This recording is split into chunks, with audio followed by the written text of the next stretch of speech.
Et si la paix en Ukraine n'était plus une illusion?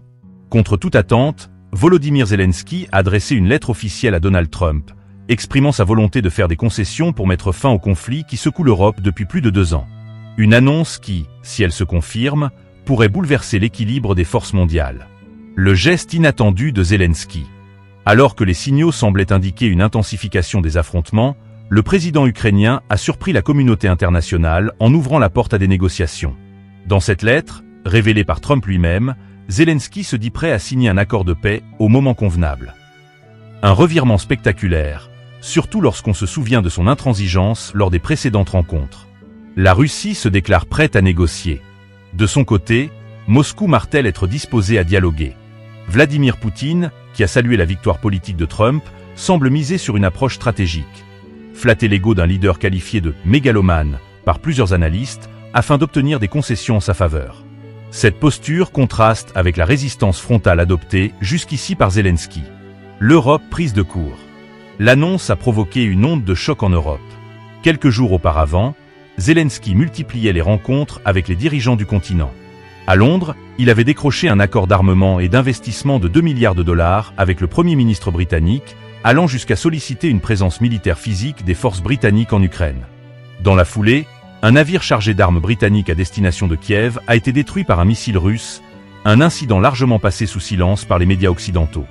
De son côté, Emmanuel Macron aurait tenté à plusieurs reprises de joindre Vladimir Poutine, sans succès. Une humiliation qui a attisé la colère de Paris. Quant à Ursula von der Leyen, présidente de la Commission européenne, elle continue de plaider pour une Europe militairement indépendante des États-Unis, tout en exigeant un soutien renforcé à l'Ukraine. Mais face au rapprochement Trump-Zelensky, l'Union européenne semble perdre de son influence. Le poids décisif des États-Unis. La vraie question est désormais claire. Zelensky a-t-il compris que l'Europe seule ne pouvait pas garantir la sécurité de l'Ukraine sans l'appui américain? Avec le retour de Trump sur le devant de la scène, les rapports de force se redessinent. Washington redevient l'interlocuteur incontournable, reléguant Bruxelles au second plan. Trump, fidèle à son style théâtral, a d'ailleurs profité de cette séquence pour afficher un show de force médiatique. En moins d'1 mois à la Maison-Blanche, il a tenu sa promesse faite à la mère de Mark Fogel, un professeur américain détenu en Russie pour possession de cannabis médical. L'enseignant a été libéré après 3 ans et demi derrière les barreaux, dans le cadre d'un échange discret. Un signal fort envoyé par Trump. Ce geste symbolique démontre la capacité de Trump à agir vite et à capitaliser sur des coups d'éclat. Contrairement à l'administration Biden, critiquée pour sa lenteur et ses sanctions jugées inefficaces, Trump mise sur la négociation directe et le pragmatisme. Un style qui, paradoxalement, séduit autant ses alliés que ses adversaires. Pour Poutine, flatter un président au caractère imprévisible et avide de reconnaissance peut s'avérer plus efficace qu'un bras de fer. En multipliant les signaux d'ouverture, Moscou espère obtenir un climat de négociation favorable. Les laissés-pour-compte de la diplomatie. L'affaire Mark Fogel révèle également une réalité amère. Tous les passeports ne se valent pas.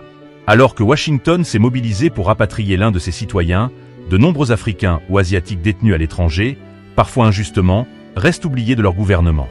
Un contraste qui soulève des questions sur la protection des ressortissants à l'international. Un tournant historique. Entre lettres secrètes, navires coulés et négociations opaques, une certitude émerge. L'équilibre mondial est en train de basculer.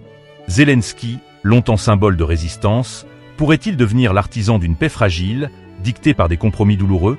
La guerre d'Ukraine se joue désormais sur un échiquier où chaque pièce, Trump, Poutine, l'Europe et Zelensky, avance avec prudence mais détermination. Le monde retient son souffle. Sommes-nous à l'aube d'un véritable accord de paix, ou assistons-nous simplement à un jeu diplomatique où chacun cherche à sauver la face? Abonnez-vous pour ne rien manquer de l'actualité.